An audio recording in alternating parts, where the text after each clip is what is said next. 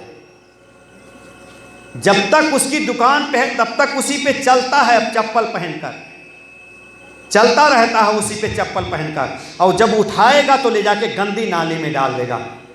بتاؤ اپنی داڑھیوں کے ساتھ کتنا گندا کھیل کھیلا۔ یہ تمہارا آئی کارڈ ہے، یہ اسلام کا شناختی کارڈ ہے جو اسلام نے تم کو دیا، اور تم نے اس کے ساتھ یہ گندا کھیل کھیلا کہ گندی نالیوں کی زینت بنائے تم اس کو۔ بتاؤ آپ مارے جاؤ گے کہ نہیں مارے جاؤ گے؟ اور کہتے ہو کہ مسلمان نشانے پر ہے۔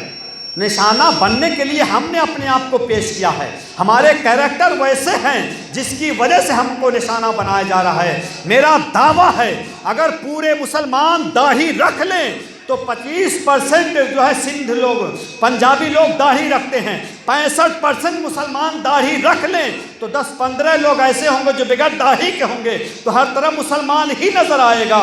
وہ لوگ دیکھ کر گھبرائیں گے کہ جدھر دیکھو ادھر داڑھی نظر آتی ہے، اور اگر ٹوپی لگا لیے تب تو ان کی خیر نہیں ہے، وہ کہیں اپنا سر چھپانے کے لائق نہیں رہیں گے، جدھر دیکھیں گے ادھر ٹوپی ہی نظر آئے گی۔ یہ ٹوپی بھی ہمارے مسلمان ہونے کی پہچان ہے، یہ ہمارے لیے شناختی کارڈ ہے، یہ ہمارا آئی کارڈ ہے۔ لہٰذا مسلمانوں اپنے شناختی کارڈ کو بھولو نہیں، بلکہ اس کی عزت کرو، اس کو اس کی عظمت کے ساتھ ہمیشہ اپنے سروں پہ سجائے رہو۔ اگر داڑھی رکھ لیے، ٹوپی لگا لیے تو کہیں بیکار نہیں رہو گے، ہمیشہ کامیاب رہو گے۔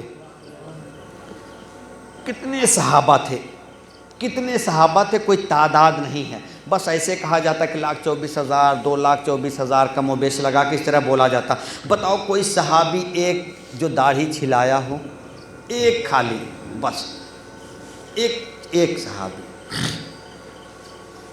صحابی کوئی جو داڑھی چھلایا ہو، تو سب کہو گے نہیں تو کاہیں چھلاتے ہو یار، خالی جلسے کر کے جو ہے رات بھر جاگ لو، تقریریں سن لو، نعرے لگا لو، سب کر لو، مطلب کوئی فائدہ ہے؟ یہ ہمارے اعمال، یہ ہمارے لیے ایک پہچان ہے۔ جس طرح ہم کسی آفس میں جاتے ہیں تو کہتے ہیں آدھار کارڈ لائے ہو، تو فوراً نکال کے دکھاتے ہیں اس کو اپنا آدھار کارڈ، پین کارڈ ہے تو پین کارڈ دکھاتے ہیں۔ تو یہ سب سے بڑی نشانی ہے جو اسلام نے ہم کو دی ہے، یہ نشانی اسلام نے ہم کو دی ہے، اس نشانی کو کیوں مٹاتے ہیں اور کہہ رہے ہیں کہ غصہ آئے گا اگر کوئی چپل رگڑے؟ تو فطری تقاضا ہو غصہ آئے گا، لیکن آپ ایسا کام ہی تک کیوں کر رہے ہیں؟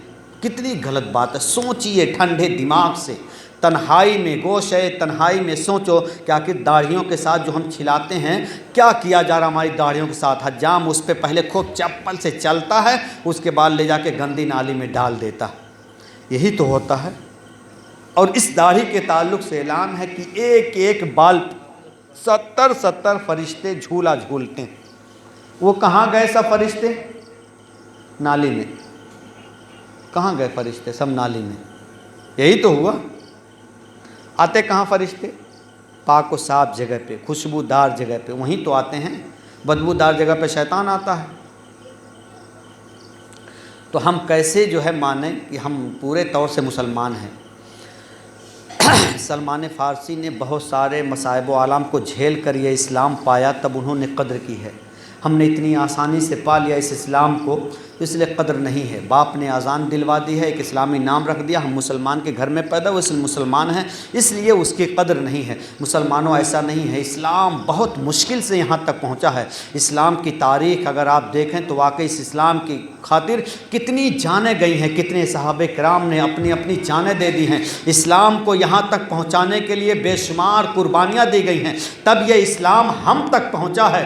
آج ہم اس اسلام کو اتنا آسان سمجھ لیے ہیں۔ اب جس طرح کی یہ مجلس ہے میلاد مصطفیٰ، مجلس ہے میلاد مصطفیٰ، بس میلاد کے تعلق سے ایک مجلس ہم آپ کو بتاتے ہیں۔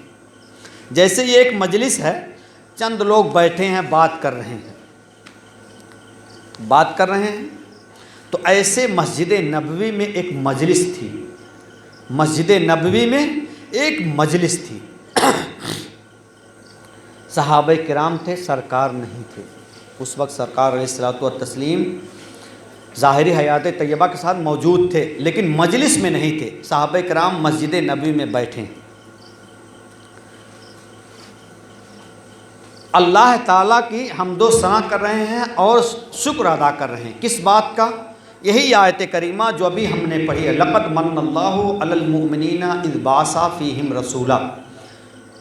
انہی میں سے اللہ تعالیٰ نے ایک رسول بھیجا۔ اللہ نے مومنین پر یہ احسان کیا کہ انہی میں سے ایک رسول بھیجا۔ اس احسان پر صحابہ کرام اللہ کا شکریہ ادا کر رہے ہیں۔ اس کے بعد اسی اثنا میں سرکار علیہ الصلوۃ والتسلیم آ گئے مسجد نبوی میں۔ صحابہ کرام ادباً کھڑے ہو گئے، کہا یا رسول اللہ صلی اللہ علیہ وسلم، کہا ہاں میں نے دیکھا کہ مجلس منعقد ہے، میں بھی آ گیا۔ میں دیکھا کہ مجلس منعقد ہے، میں بھی آ گیا، بتاؤ تم لوگ کیا کر رہے تھے؟ صحابہ کرام نے عرض کیا یا رسول اللہ ہم اللہ کا شکر ادا کر رہے تھے، بس ایک دم آخری بات چل رہی ہے۔ یا رسول اللہ ہم اللہ کا شکر ادا کر رہے تھے۔ کس بات کا شکریہ؟ کہ اللہ نے ہم پر یہ احسان کیا کہ ایک رسول انہی میں سے بھیجا۔ یہ اللہ کا بہت بڑا احسان ہے، یہ میری خوش قسمتی کہ میں تیرا امتی، یہ میری خوش قسمتی کہ میں تیرا امتی، ورنہ تقریباً 12 یا 11 نبیوں نے اس نبی کی امتی ہونے کی خواہش ظاہر کی ہے۔ 12 یا 11 نبیوں نے خواہش ظاہر کی اور ان کے زمانے کے منتظر رہے، انتظار کرتے رہے۔ حضرت ابراہیم علیہ السلام، حضرت عیسیٰ علیہ السلام، حضرت موسیٰ علیہ السلام، تمام لوگوں نے خواہش ظاہر کی اور ان کے امتی ہونے کے اعزاز میں ان لوگوں نے جو ہے کہا اپنی امتیوں کو اگر ان کا زمانہ ملے تو تم بھی انہی کے امتی ہونا، انہی کا کلمہ پڑھنا۔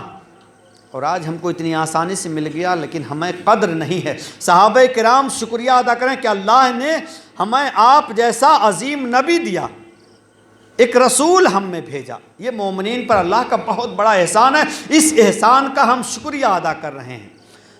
سرکار علیہ الصلوۃ والتسلیم نے فرمایا کہ کیا تم واقعی سچ کہہ رہے ہو؟ صحابہ کرام نے عرض کیا یا رسول اللہ ہاں ہم سچ کریں۔ کہا کیا تم حلفیہ بیان دے سکتے ہو؟ کہا کہ ہاں۔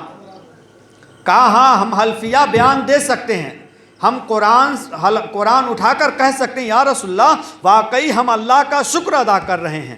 تب اللہ کے رسول صلی اللہ علیہ وسلم نے ارشاد فرمایا کہ مجھے انکار نہیں تھا، تمہاری باتوں پر مجھے پورا یقین تھا، لیکن اتانی الجبریل، میں حجر عائشہ میں تھا، میرے پاس جبریل آئے اور عرض کیا یا رسول اللہ مسجد نبوی میں صحابہ کرام کی جماعت بیٹھی ہے، ایک مجلس منعقد ہے، اس مجلس میں آپ کی آمد پر، آپ کی بعثت پر میرا شکریہ ادا کر رہے ہیں۔ اس صحابہ کرام کے اس عمل سے اللہ بہت خوش ہے اور فرشتوں میں ناز کر رہا ہے، فرشتوں میں فخر کر رہا ہے کہ دیکھو میرے نبی کے صحابیوں کو، کہ جو ہے میرے نبی کے صحابیوں کو وہ جو ہے نبی کے اس فرمانے پر، نبی کی بعثت پر میرا شکریہ ادا کر رہے ہیں۔ سرکار تشریف لائے، کہا صحابیوں آپ کے اس عمل سے اللہ بہت زیادہ خوش ہے، تو اے ہنسا والو آپ کے اس عمل سے اللہ بہت خوش ہے۔